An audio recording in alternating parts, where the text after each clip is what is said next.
திரு பாலகுமாரன் அவர்களின் உடையார் பாகம் 2 பகுதி 3. திருவிழாக்கள் மதுரையில் கொண்டாடப்பட்டது போல் பாண்டிய தேசத்தின் எல்லையோர கிராமங்களில் கொண்டாடப்படவில்லை. ஒரு ஊருக்கும் இன்னொரு ஊருக்கும் அரை நாள் ஒரு நாள் பயணம் இருந்தது. வழியில் அடர்த்தியான வனங்களும் இருந்தன. யானைகள் மரித்தன, புலிகள் பாய்ந்தன. இரவு நிறைய பாம்புகள் நகர்ந்தன. எனவே ஊர் விட்டு ஊர் போவது என்பது 20 பேர் சேர்ந்தால் ஒழிய இல்லை என்று ஆயிற்று. குணசீலனைப் போல் இளைஞனாக இருப்பவர்கள் மட்டுமே துணிந்து ஊரை விட்டு ஊர் வெளியே வருவார்கள். பெண்கள் வருவதே இல்லை. அப்படி வராத பெண்கள் வளர்த்த குழந்தைகள் கடுமையாகவும் எப்பொழுதும் கோபத்துடனும் இருந்தனர். அப்படிப்பட்ட நிலைகளை எல்லாம் பார்க்கும் பொழுது இந்த குழந்தை மக்கள் வித்தியாசமாக தெரிந்தார்கள். உயிரோடு வாழ வேண்டும், திரும்பவும் பாண்டிய தேசத்திற்கு போக வேண்டும், குறிப்பாக கிராமங்களுக்கு போக வேண்டும், அங்குள்ள மக்களிடம் போய் இப்படியெல்லாம் மக்கள் வாழ்கிறார்கள் என்று சொல்ல வேண்டும். அவர்கள் மனோநிலையை மாற்ற வேண்டும். ஒரு ஊருக்கும் இன்னொரு ஊருக்கும் இடையே தொடர்புகளை ஏற்படுத்தி கொடுக்க வேண்டும். மதுரைக்கு அருகே உள்ள ஊரில் போய் குடிபெயர வேண்டும். வெறும் காடுகளில் வெறும் இலைகளை கட்டிக்கொண்டு உடையின்றி தெரிவதால் எந்த லாபமும் இல்லை. உலகம் எவ்வளவு முன்னேறி இருக்கிறது, எவ்வளவு வசதியாக மக்கள் வாழ்கிறார்கள் என்று நாம் தான் போய் சொல்ல வேண்டும். இங்கு இந்த சோழ தேசத்தை அணுவாக அனுபவித்துவிட்டு பிறகு சோழ வீரர்களிடம் விடை பெற்று கொண்டு பாண்டிய தேசத்திற்கு போக வேண்டும்.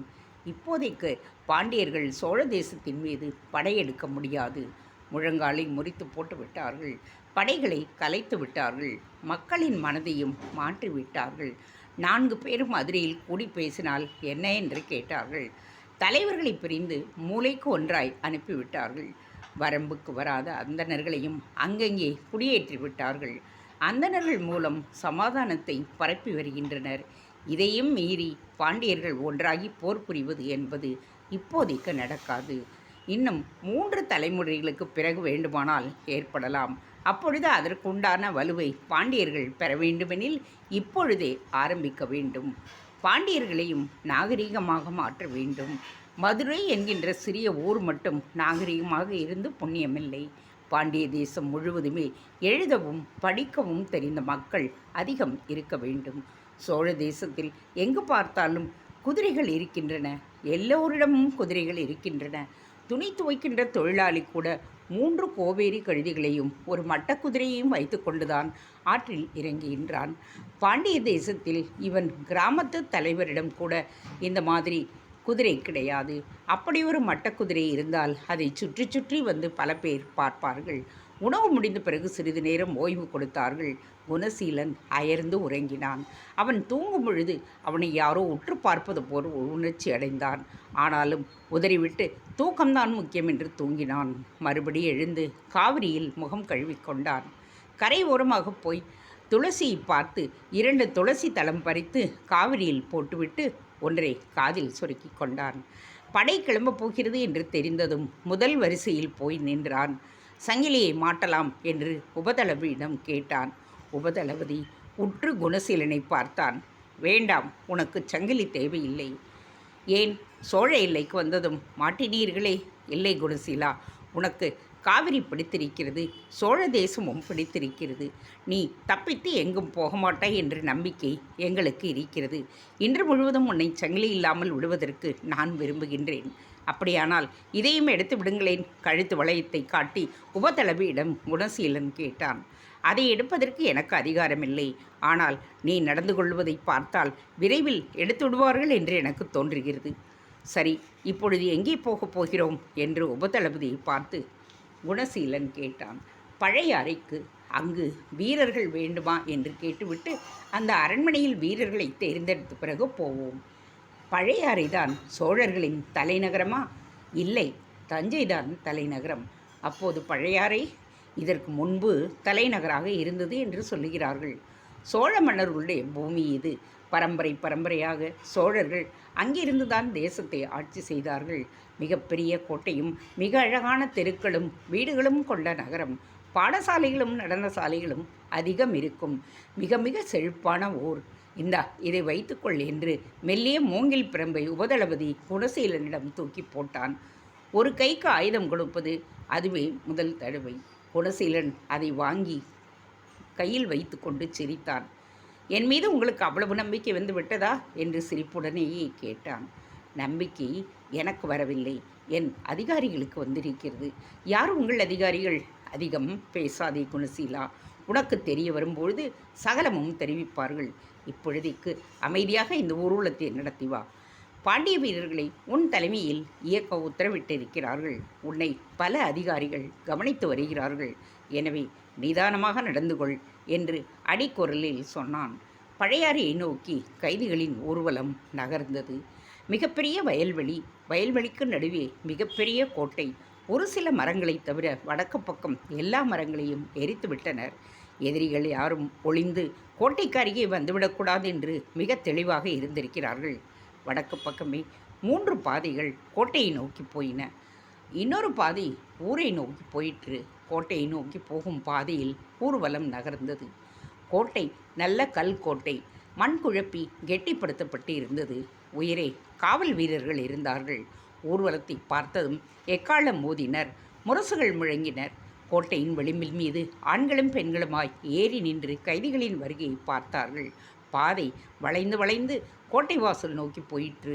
அந்த பாதையிலிருந்து கோட்டை வாசலுக்கு போகும் முன் ஊரின் கிழக்கு கோடிக்கு போய் அங்கிருந்து மேற்கு நோக்கி திரும்பி கோட்டை வாயிலை நோக்கி கைதிகள் நடக்கத் துவங்கினர். கோட்டையின் கதவுகள் திறக்கப்பட்டன. கோட்டைக்கு வெளியே சிறிய அகழி இருந்தது. அதில் காவிரியின் கிளை வாய்க்கால் நீர் கலந்து நகர்ந்தது. மரப்பாலத்தை தாண்டி உள்ளே நுழைந்ததும் மிகப்பெரிய திடல் இருந்தது. கோட்டையைச் சுற்றி பல வீடுகள். அந்த வீடுகளில் போர் வீரர்கள். அந்த வீரர்களுக்கு நடுவே திடமாய் உயரமாய் ஓடுகள் வேய்ந்து 2 அரண்மனைகள் தெரிந்தன. மாளிகை அற்புதமானதல்ல, ஆனால் பழமையானது, உறுதியானது. பல பேர் வாழ்ந்து வளர்ந்தது என்பது தெளிவாக தெரிந்தது. அழகாக சுண்ணம் பூசி, மரப்பலகைகளுக்கு வண்ணம் பூசி, அங்கங்கே மாவிலை தோரணம் கட்டி, வாசலில் வேப்ப மாலைகள் அணிவித்து வழிபாடாக சில காய்களையும் தொங்கவிட்டிருந்தார்கள். பூசணியில் முகமெழுதியிருந்தார்கள். கருப்பு கயிறுகளை தொங்கவிட்டிருந்தார்கள். கோட்டையின் எல்லா திக்கிலும் இடுப்பு உயரத்திற்கு தேவதைகள் சிலைகளை நட்டு இருந்தார்கள். கோட்டைக்குள் இருந்த அத்தனை பேரும் 3 துணி உடுத்துகின்ற உயர் மரபினராக இருந்தார்கள். குதிரையை, யானையை கவனித்துக் கொள்பவர்கள் மட்டும் இடுப்பில் இறுக்கிய அரை துண்டும் தலையில் அரை துண்டுமாய் காட்சியளித்தனர். அரண்மனைக்கு எதிரே முதல் பகுதி கைதிகள் நிற்க வைக்கப்பட்டனர். அவர்களில் இருந்துதான் அந்த அரண்மனை அதிகாரி தேர்ந்தெடுத்து கொள்ளப் போகின்றார். குணசீலன் முதல் வரிசையில் கைகட்டி நின்றான். அவன் கழுத்தில் வளையம் ஆடிக்கொண்டிருந்தது. அரண்மனையிலிருந்து வெளியே ஒரு மனிதர் வந்தார். நடுத்தர உயரம், முதுமையை தொடும் வயது. மிக நறுவிசாக வேட்டியை மிக அழகாக கட்டியிருந்தார். தோளில் நீரநில சால்வை. தலைப்பாகை இல்லாமல் காதுகளில் குண்டலமும், கைகளில் வளையமும், புஜங்களில் கேயூரமும், கழுத்தில் முத்துமாலையும் நவரத்ன கண்டிகையுமாக வெளியே வந்து நடந்து வந்தார். முகத்தில் ஒரு அழகு இருந்தது. பிடரி போல் சுருண்டு வளர்ந்திருந்த முடி அவர் அசைய தானும் அசைந்து ஒரு அழகை கொடுத்தது. கண்களில் படிப்பு தீட்சண்யம் இருந்தது. ஆனால் இவர் சோழ மக்களைப் போல் அத்தனை கோதுமை நிறமாக இல்லை. சற்று பழுப்பாக இருந்தார். கருப்பை விட அதிகமான நிறமாக இருந்தார். இன்னும் சற்று நேரம் இவரை தாயின் கருப்பையில் வேகவிட்டிருந்தால் கருப்பாக பிறந்திருப்பார் என்று தோன்றியது. அவருடைய நிறத்தினால் உதடு சிவப்பு அதிகமாக தென்பட்டது. சோழ தேசத்தில் பல பேர் வெற்றிலை காவி பற்களுடன் இருக்க இவருடைய பற்கள் மட்டும் வெள்ளை வெளியேறி இருந்தன. நெற்றியில் திருநீறு அணிந்திருந்தார். பூஜை முடிந்து வருபவர் போல் அவர் விரைகளுக்கு இடையே ஒரு பூவும் இருந்தது. அருகே வந்து உபதளபதிகள் கொள்வதற்கு முன் கையை எடுத்து வணங்கினார்.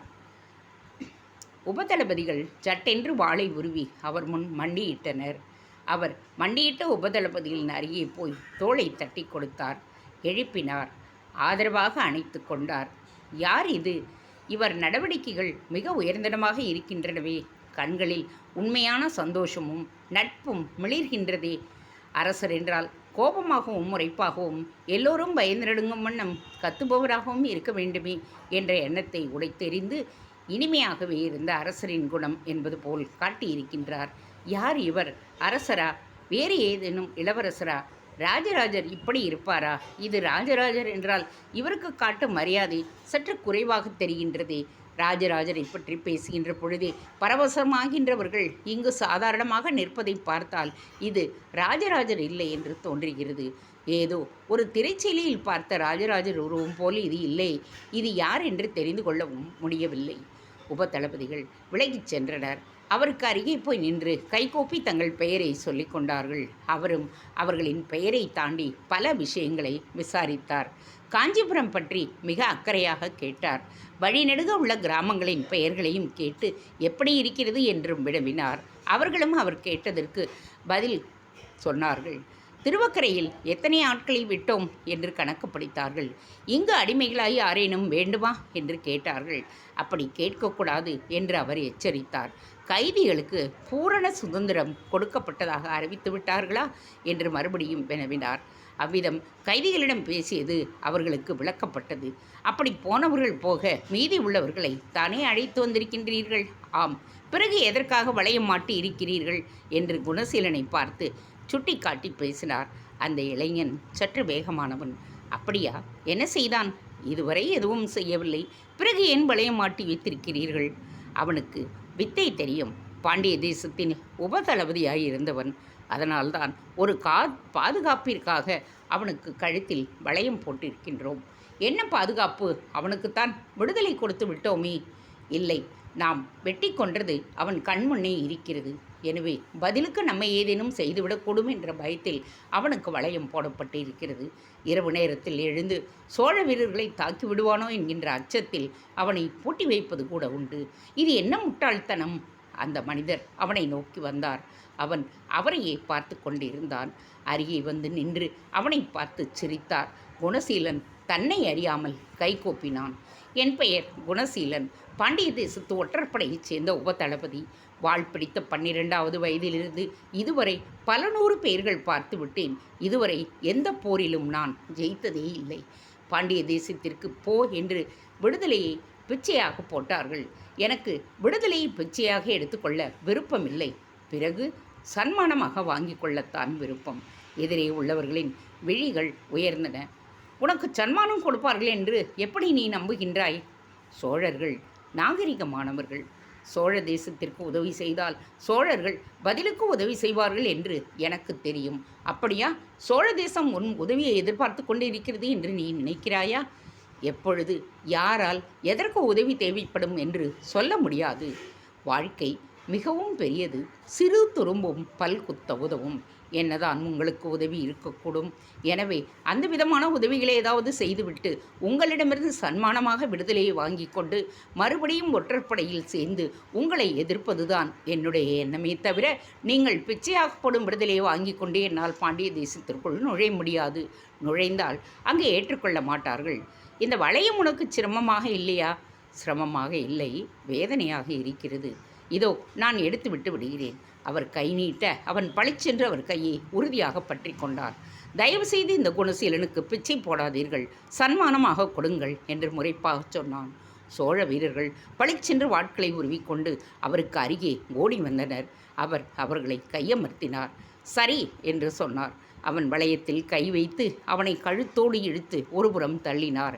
வீரர்களின் கூட்டத்துக்கு நடுவே நகர்ந்து ஒவ்வொருவராய் மேல் துண்டால் அடித்து தனியே போகச் சொன்னார். 41 பேர் கொண்ட சிறிய கூட்டம் தனியே நகர்த்தப்பட்டது. அதில் அத்தனை பேருமே பாண்டிய வீரர்களாக இருந்தார்கள். அவனுடைய உயரம் உள்ளவர்களாகவே இருந்தார்கள். எனக்கு இவர்கள் போதும், மற்றவர்களை நீ அழைத்து கொண்டு தஞ்சைக்கு போய்விடலாம். மாமன்னர் உடையார் ஸ்ரீ ராஜராஜ தேவர் இவர்களுக்காக அங்கு காத்து கொண்டிருக்கிறார். விரைவாக தஞ்சையை அடைவதற்கு ஏற்பாடுகளை செய் என்று உபதளபதியில் முதல்வனாக இருக்கிறவனிடம் பேசினார். அவன் குனிந்து அவர் வார்த்தைகளை ஏற்றுக்கொண்டான். உன்னுடைய பெயர் என்ன சொன்னாய்? குணசீலன், பாண்டிய நாட்டு ஒற்றற்படையின் உபதளபதி. என் பெயர் என்னவென்று தெரியுமா உனக்கு? தெரியாது. தெரிந்து கொள்ள விருப்பம் உண்டா? அது உங்கள் விருப்பம். அவர் திரும்பி ஒரு மாவீரனை பார்க்க அவன் உரத்த குறையில், வல்லவரையர் வந்தியத்தேவர் வாழ்க வாழ்க, சோழர் குலக்கொடி குந்தவை தேவியாரின் காதல் நாயகர் வாழ்க வாழ்க, சோழ பெரும்படையின் பெரும் தனம் தளபதி வந்தியத்தேவ மகாராஜர் வாழ்க வாழ்க என்று கூறினான். குணசீலன் விழிகளை உயர்த்தினான். மறுபடியும் 4 அடி முன்னே வந்து அவர் எதிரே நின்று கையை கூப்பினான். மண்டியிட முற்படும் பொழுது அவர் தடுத்து நிறுத்தினார். குளித்து உணவெடுத்து கொண்டீர்களா குணசீலன்? ஆயிற்று. உங்களிடம் இருப்பது இந்த ஒரே ஒரு உடைதானா? ஆம். யாரெங்கே? இவருக்கு 2 உடைகள் கொடு என்று கட்டளையிட உள்ளே ஓடிப்போய் ஒரு தாதி உடைகளை கொண்டு வந்தாள். மஞ்சள் பழுப்பு நிறத்தில் 2 துணிகள் அவனுக்கு கொடுக்கப்பட்டன. இடுப்பில் ஒன்றை கட்டிக்கொண்டு பழைய துணியை அவிழ்த்து சுருட்டி வைத்து கொண்டான்.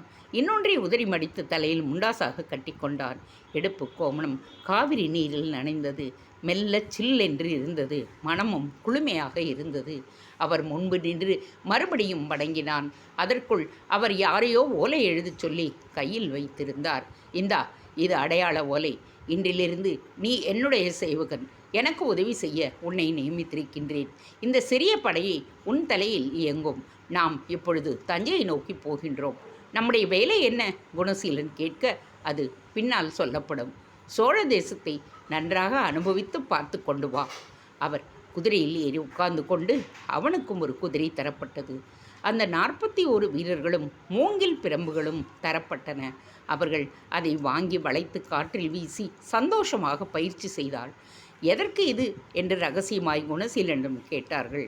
குணசீலன் உதட்டை பிதுக்கினான். அங்குள்ள வீரர்களுக்கு உள்ளே இருந்து சுட சுட பானகம் வழங்கப்பட்டது. மூங்கில்களை சோரோரம் சாத்திவிட்டு வீரர்கள் பானகம் குடித்து ஏப்பம் விட்டார்கள். அவரவர் ஊன்றுகோல்களை வைத்து கொண்டு தஞ்சையை நோக்கி நகரவும் என்று ஒரு வீரன் கட்டளையிட, ஊன்றுகோலா? குணசீலன் திகைத்தான். பளு தூக்கும்போது ஊன்றி நடப்பதற்குத்தான் அந்த கோல்கள் கொடுக்கப்பட்டிருக்கின்றன என்று அப்போதைக்கு அங்கு எவருக்கும் தெரியவில்லை.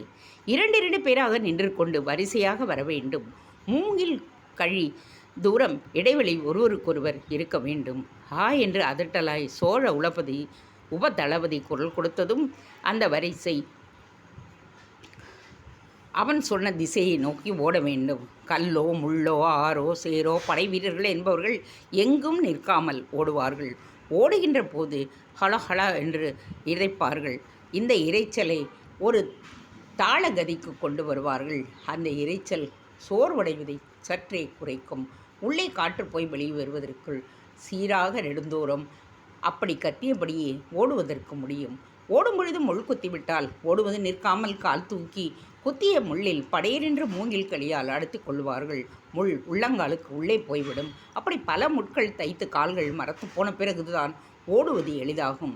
மேல் தோலை விட உள்ளங்கால் கரையில் என்று இருக்கும். நிறைய தடிப்புகளும் காய்ப்புகளும் இருக்கும். முள்ளுக்கு பயப்படுகிறவன் பயணத்திற்கு ஆக மாட்டான். ஆனால் சோழ வீரர்களின் உபதளபதிகளுக்கு செருப்புகள் கொடுக்கப்பட்டிருந்தன. அந்த செருப்புகளை வார்கோர்த்து முழங்கால் வரை இறுக்கி பின்னி காலோடு இணைத்து கொண்டனர். வெகு தூரம் போகும் பொழுது அந்த தோல் கயிற்றை எடுத்துவிட்டு வெறும் பாதரட்சிகளாக பயன்படுத்தினர். அரண்மனைகளில் உலாவும் பொழுது வாசலில் அதை கழற்றிவிட்டு போவார்கள். பாதரட்சிகள் போட்டுக்கொண்டு இருப்பதாலேயே உபதளபதிகளின் குதிரைகளின் சேனங்கள் பெரிதாக இருந்தன.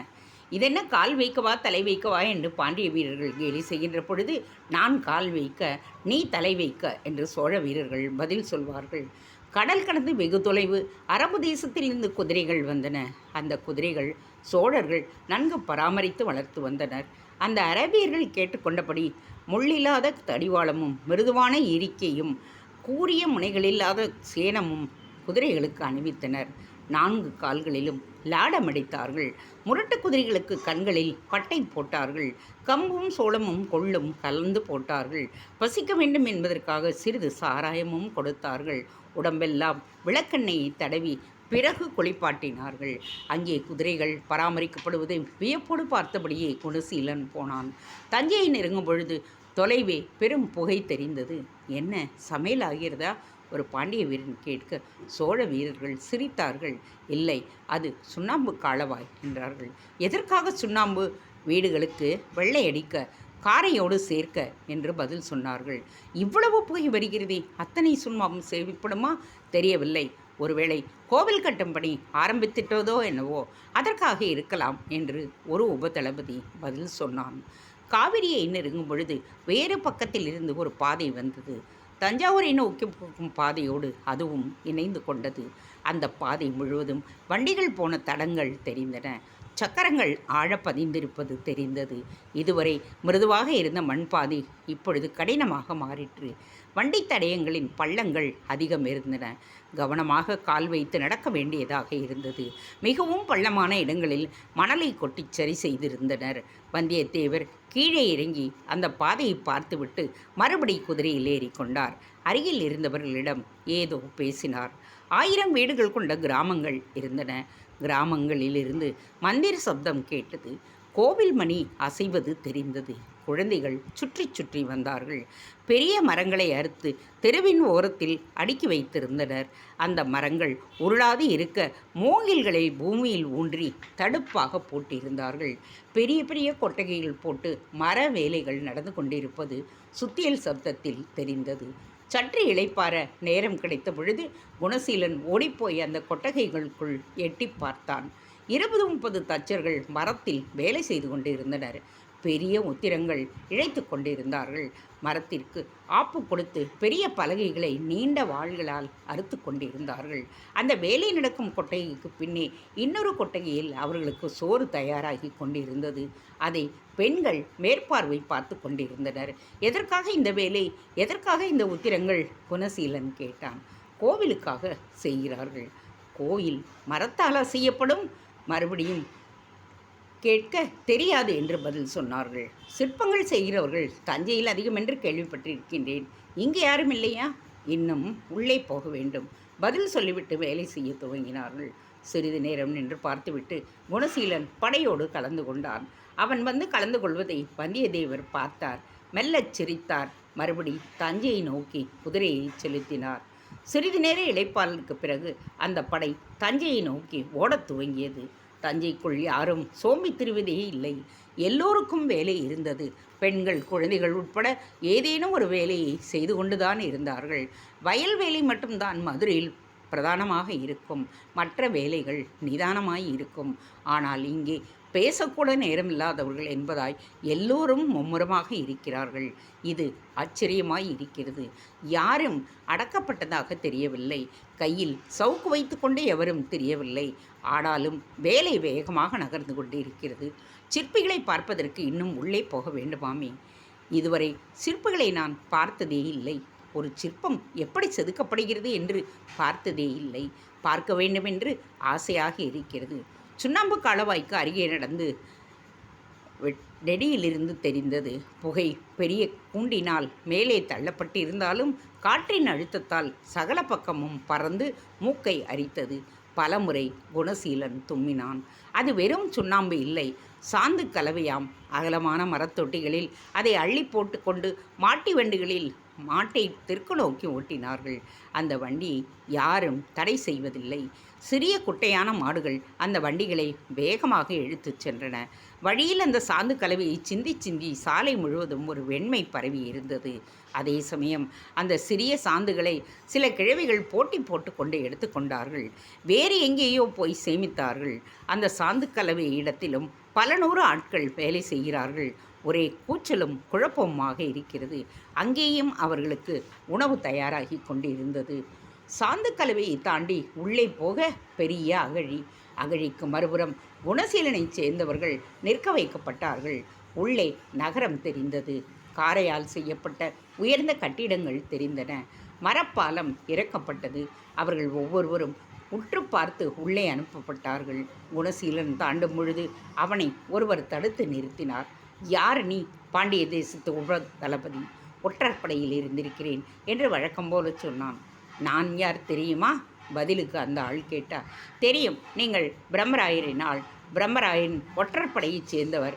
உங்களுக்கு பெயர் வைணவதாசன். நீ எங்கு பிடிபட்டாய் குணசீலா? வைணவதாசன் சாதாரணமாக கேட்டார். அந்த மனிதருக்கு 45 வயது இருக்கும். மெல்ல மீசை நரைத்திருந்தது. இளம் தொந்தியும் இருந்தது. ஆனால் கண்கள் மட்டும் கூர்மையாக இருந்தன. பரபரப்பாக நாலா பக்கமும் அலைந்து ஆளை எடை போடுவதே வாழ்க்கை என்பது போல் அவர் உற்று பார்த்து கொண்டே பேச்சை கொடுத்து கொண்டிருந்தார். சட்டென்று பேச்சின் திசை மாறி அப்பொழுது ஏற்படும் பாவங்களை வேகமாக குறித்து கொண்டிருந்தார். ஒற்றற்படையைச் சேர்ந்தவர் என்பதை அவரிடம் சிறிது நேரம் பேசினாலும் யாரும் கண்டுபிடித்து விடலாம். என்னை காஞ்சியில் கைது செய்தார்கள். நான் காஞ்சியில் இருக்கிறேன் என்பதை மதுரை படையெடுப்பில் தெரிந்து கொண்டார்கள். எப்பொழுது கைது செய்தார்கள்? நான் கைது செய்யப்பட்டு 3 வருடங்களுக்கு மேலாகிவிட்டது. 3 வருடமும் சோழ தேசத்திலேயே இருந்தாயா? ஆம், திருவொற்றியூரில் குடி வைத்திருந்தார்கள். ஆனால் இப்போதுதான் தஞ்சையை நோக்கி வரவழைத்திருக்கிறார்கள். நல்லது குணசீலா, மதுரைக்கு போகச் சொல்லியிருப்பார்களே. ஆம், நான் போக விரும்பவில்லை. ஏன்? மதுரையில் ஒன்றுமே இல்லை. எல்லாமும் கலைந்து போய் அங்கே இருப்பதும் ஒன்றுதான், இங்கே இருப்பதும் ஒன்றுதான். சோழர் ஆட்சி அங்கு நடப்பதால் நான் இங்கேயே இருக்க விருப்பப்படுகிறேன். இங்கே ஒரு முக்கியமான வேலையை மன்னர் துவக்கியிருக்கிறார் என்பது தெரியுமா? ஆம், கோயில் கட்டுகிறார் என்று சொல்கிறார்கள். அந்த கோவில் வேலையில் கலந்து கொள்ள விரும்புகிறாயா குணசீலா? எந்த வேலையாக இருந்தாலும் கலந்து கொள்ள விரும்புகிறேன். வந்தியத்தேவருடைய ஆளாக உன்னை யார் சேர்த்தார்கள்? அவரே என்னை பார்த்து அருகே அழைத்து என் பெயரை கேட்டு சேர்த்து கொண்டார். நல்லது, நீ மதுரையின் ஒற்றற்படையைச் சேர்ந்தவன், மிக திறமைசாலி. உன்னை மற்ற வீரர்களை நடத்துவது போல இங்குள்ள சோழ வீரர்கள் நடத்த மாட்டார்கள். நடத்தக்கூடாது என்பதற்காக இப்பொழுது ஒரு கேயூரம் அணிவிக்கின்றோம். எறும்பாலான அந்த கேயூரத்தை, அதாவது தோல் வளையத்தை உன் கைகளில் அணிந்து கொள்ளலாம். உன் புஜத்தில் இந்த கேயூரம் இருக்கும் பொழுது உனக்கு அதிகாரிகள் இல்லாது வேறு எவராலும் தண்டனை எதுவும் தரப்பட மாட்டாது. எங்கே கோவில் கட்டுகிறார்களோ அந்த இடத்துக்கு அருகே உனக்கு குடியிருப்பு தரப்படும். இப்பொழுது குடியிருப்பு மேலே தென்னை ஓலை வேய்ந்ததாகத்தான் இருக்கும். மண் சுவர் நிரம்பியதாக இருக்கும். அதற்கு அருகில் காரை சுவர் எழுப்பப்பட்டு அதில் உங்களை குடிவைக்கப் போகிறார்கள். அந்த பணியும் விரைவாக துவங்கிவிட்டது. முழு மனதாய் உன்னை கோவில் பணியில் ஈடுபடுத்திக்கொள். கோவில் பணி என்று வந்துவிட்டால் சேரர், சோழர், பாண்டியர் என்று எந்த பிரிவும் இல்லை. இந்த சிவன் வேலை. இப்படி உன்னை ஈடுபடுத்தி கொள்ள வேண்டும். சோழ அதிகாரிகளும் மன்னர்களும் எதிர்பார்க்கின்றார்கள் இதை. வந்தியத்தேவர் உன்னால் அந்த விதம் தன்னை ஈடுபடுத்தி கொள்ள முடியும் என்பதை உன் முகத்தை வைத்து பார்த்துவிட்டுத்தான் உன்னை தன் படையில் சேர்த்து கொண்டு இருக்கிறார். அந்த அதிகாரி அவனையே பார்த்து கொண்டு அவன் தோளில் கை வைத்து மெல்ல கோட்டைக்குள் நடத்தி சென்றார். ஒரு வகையில் நீ பாக்கியசாலி. இங்குள்ள அதிகாரிகளிலேயே மிகவும் கருணை வாய்ந்தவர், இதே மாணவர், இனிமையானவர், மக்களுக்கு பிரச்சனையை மிக எளிதில் புரிந்து கொள்ளக்கூடியவருமான வந்தியத்தேவரிடம் உன் வேலையில் சேர்த்திருக்கின்றார்கள். இங்கு இவரிடம் வேலை செய்ய முடியாவிட்டால் இந்த சோழ நாட்டில் வேறு எங்கேயும் உன்னால் ஒரு நாள் கூட வேலை செய்ய முடியாது என்பதை புரிந்து கொள். கோபமே வராத அதிகாரி வந்தியத்தேவர். வந்தியத்தேவரை விட மிக குளுமையானவர் குந்தவை பிராட்டியார். இந்த 2 பேரிடையும் நேரடி தொடர்பு உனக்கு ஏற்பட்டுவிட்டால் மிக உன்னதமான இடத்திற்கு உன்னை கொண்டு வந்து விடுவார்கள். பாண்டிய தேசத்தையே மறந்து போய் சோழ தேசத்திலேயே கலந்து கரைந்து போய்விடுவாய் என்பது தெண்ணம். சோழ தேசம் 2 கைகளையும் விரித்து ஒரு மிகச்சிறந்த வீரனை, பண்பாளனை, ஒரு தமிழ் மகனை வரவேற்கின்றது. வா குணசீலா, வா, சோழ தேசத்திற்கு வா என்று கையை விரித்து அவன் புஜங்களை பற்றி அவனை இழுத்து தன்னோடு அணைத்து கொண்டார். குணசீலனும் அணைத்து கொண்டான். உள்ளுக்குள்ளேயே படபடக்கும் பாண்டிய தேசத்தின் மீன் கொடியும், பாண்டிய தேசத்தின் அரியாசனமும், மணிகிரீடமும், உடைவாளும், மதுரை கோவிலும், மீனாட்சியம்மன் சந்நிதியும், வைகை ஆறும், அந்த கருப்பு நிற மக்களும், மலையும் காடுகளும் தோன்றின. என் மண்ணை, என் தேசத்தை நான் எப்படி மறக்க முடியும்? நான் இங்கு இருப்பதே எங்களை பலப்படுத்திக் கொள்வதற்குத்தான். எனக்கு இங்கே பயிற்சி இருக்கிறது. இந்த பயிற்சியை முடித்துக்கொண்டு நான் பாண்டிய தேசம் போவேன். அங்குள்ள இளைஞர்களுக்கு சோழ தேசத்தின் நாகரிகத்தை பற்றி சொல்லித் தருவேன். சோழ தேசத்தின் போர்க்கலையை பற்றி பாடம் புகட்டுவேன். சோழ தேசத்தை என்றேனும் ஒரு நாள் நீங்கள் அடித்து நொறுக்க வேண்டும் என்று ஆவேசத்தை மூட்டிவிட்ட பிறகே மரணமடைவேன் என்று மனதுக்குள் சொல்லி கொண்டான். அதிகாரியை அதிகம் தொடாமல் மிருதுவாக தொட்டு தழுவி மெல்ல மெல்ல விலகி நின்று கைகூப்பி குனிந்து வணங்கினான். நீங்கள் சொல்வது போல் என் தேசம் மறந்து சிவன் வேலையாகவே இருக்க நான் விரும்புகின்றேன். சிவனுக்கென்று உழைக்க நான் தயாராக இருக்கின்றேன். ஒரு நல்ல வைணவ பாடலை வைஷ்ணவ திரிதண்டி சந்நியாசிகள் பாடுவதை கேட்டிருக்கின்றேன். தெரியேன் பாலகனாய் பல தீமைகள் செய்துவிட்டேன். பெரியேன் ஆயின பின் பிறர்க்கே உழைத்து ஏழையானேன். கரிசேர் பூம்பொழில் சூழ் கன மாமலை வேங்கடவா அரியே வந்தடைந்தேன். அடியேனே ஆட்கொண்டு அருளே. அரசர்களும் அதிகாரிகளும் உழைத்தது போதும், இறைவனுக்கு உழைக்க விரும்புகின்றேன். அடிக்குரலில் நிதானமாக குணசீலன் பேச வைணவதாசன் மனம் குழைந்தார். அவனை தட்டி கொடுத்தார். கையில் மீன் வளையம் மாட்டிவிட்டார். புஜத்தில் அது அழகாக பொருந்தி நின்று கொண்டது. ஒரு வீரனை அழைத்து, இவனை வந்தியத்தேவர் இல்லத்திற்கு அழைத்து போ. அங்கு அவரிடம் பேசிய பிறகு இவன் தன் இருப்பிடத்திற்கு போகட்டும். 2-3 நாட்கள் வேலை ஒன்றுமில்லை. சும்மா தஞ்சையை சுற்றி வந்து உணவுக்கும் மற்ற விஷயங்களுக்கும் வந்தியத்தேவர் காசு கொடுப்பார்.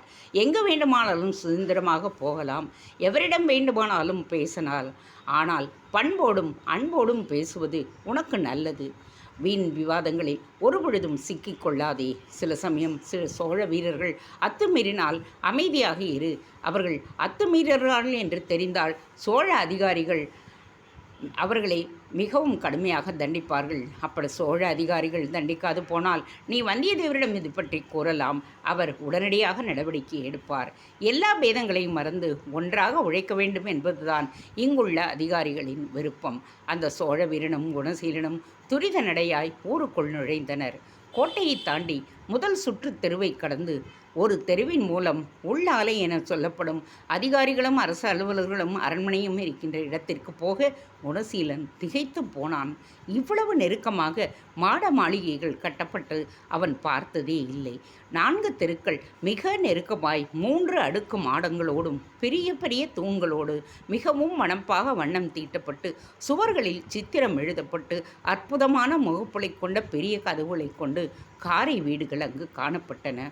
ஒவ்வொரு வீட்டு வாசலிலும் காவலுக்கு ஆண்களோ பெண்களோ தடியேந்து உடைவாள் தரித்து நின்றிருந்தனர். அப்படி ஆட்கள் நிற்கின்ற வீடுகளெல்லாம் அதிகாரிகளின் வீடுகள் என்று சோழ வீரன் தெரிவித்தான். 4 வீடுகள் தாண்டியதும் ஒரு சந்து. 2 குதிரைகள் போகின்ற அளவுக்கு அகலமாக அது காணப்பட்டது. கெட்டியான பாறைகள் கற்கள் பதித்து குதிரைகள் போகும் பொழுது வழுக்காமல் இருக்கும்படி போடப்பட்ட பாதையாக அது இருந்தது.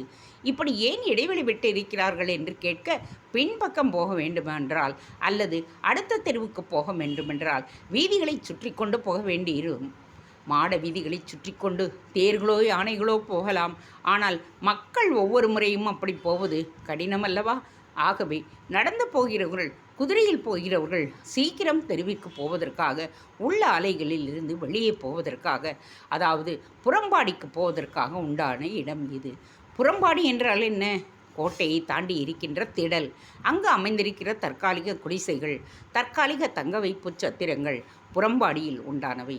யானைக்கும் வெளியூரிலிருந்து வருகின்ற வண்டிகளுக்கும் கிராமத்தில் இருந்து வருகிறவர்களுக்கும் மாடுகளுக்கும் அங்கு இடம் உண்டு. உள்ளாலையில் அதிகம் அசிங்கப்படுத்தக்கூடாது என்பதற்காக மிக கவனமாக ஆட்களை உள்ளே அனுமதிப்பார்கள். அவசியமில்லாதவரை உள்ளாலைகளுக்கு அனுப்பவே மாட்டார்கள். சோழ தேசத்து கிராம மக்களே உள்ளாலைகளுக்கு வருவது என்பது இயலாத காரியம். விசேஷ காலங்களில் மன்னரை பார்க்க ஆசைப்பட்டால், அதிகாரிகளை சந்தித்து வேண்டுமென்று கிராம மக்கள் விரும்பினால் பலத்த சோதனைக்கு பிறகு புறம்பாடியில் இருந்து உள்ள ஆலைகளுக்கு அனுப்பப்படுவார்கள். உள்ளே வந்து வியந்து பார்ப்பார்கள். இவ்வளவு பாதுகாப்பாக உள்ளாலே இருக்க வேண்டிய அவசியம் என்ன? இடையராது போர் நடக்கிறது. பாண்டிய தேசத்தை, சேர தேசத்தை, சாளுக்கியர்களை, ஈழ தேசத்தை நாங்கள் அடக்கி ஆண்டு இருக்கிறோம். எதிரிகள் எப்பொழுது வேண்டுமானாலும் எங்கு வேண்டுமானாலும் தாக்கலாம் அல்லவா? இந்த அரண்மனைக்கு முன்னே இருக்கின்றது தெருவல்லவா இது? எனவே அரண்மனையை அடைவதற்கு முன்பு கட்டுக்காவல் பலமாக இருப்பது போல் புறம்பாடியிலேயே நாங்கள் தணிக்கை செய்துதான் உள்ளாலையில் அனுமதிக்கின்றோம். உள்ளாலையை தாண்டி நீங்கள் அரண்மனைக்கு போக வேண்டுமென்றால் இன்னும் அதிகமான கட்டுப்பாடுகளும் காவலும் கண்காணிப்பும் இருக்கும். இப்பொழுது நாம் எங்கே போகிறோம்? அரண்மனைக்குள் போகிறோம். அவன் தெற்கு மாட வீதியை நோக்கி நடந்து மேற்கே ஒரு பெரும் பாதையில் திரும்பினான். தேங்க்ஸ் ஃபார் வாட்சிங். Please subscribe.